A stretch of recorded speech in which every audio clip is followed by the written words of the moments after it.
Kamustahin naman natin ang sitwasyon sa Guatemala compound. Daron live ang ating saksi si Ivan Mayrina. Ivan. Diyan sa mismong Guatemala Street, dito mismo sa kalsada, magpapalipas ng gabi ang ilang residenteng nagpaiwan dito. Ang ilan nga sa kanila naabutan nating kusa ng ginigibang kanilang mga tahanan matapos ang marahas na sagupaan sa demolition team kanina. Hudyat ang takip silim ng huling araw ding paninirahan ng mahigit 200 pamilya sa Guatemala compound ng barangay San Isidro dito sa Makati. Hubalag man nung una, dinatan ko ang ilang kusa ng binabaklas ang mga ipinundar na tahanan. Bukas raw na umaga uwi na sila ng probinsya pero magpapalipas muna ng gabi sa kalsada. Kabilang sa inabutan ko rito habang nagsasaing si Lolo William Aguilion.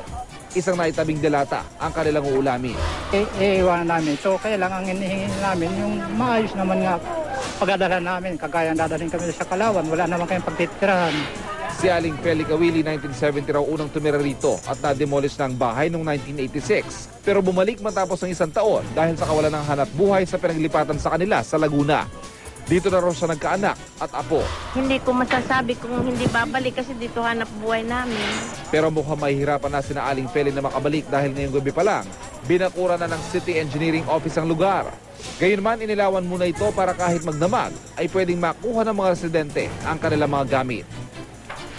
8 sa mga inarestong residente ng Guatemala compound ang dinala muna sa ospital ng Makati para ipamedical bilang SOP bago dalhin sa Camp Crame.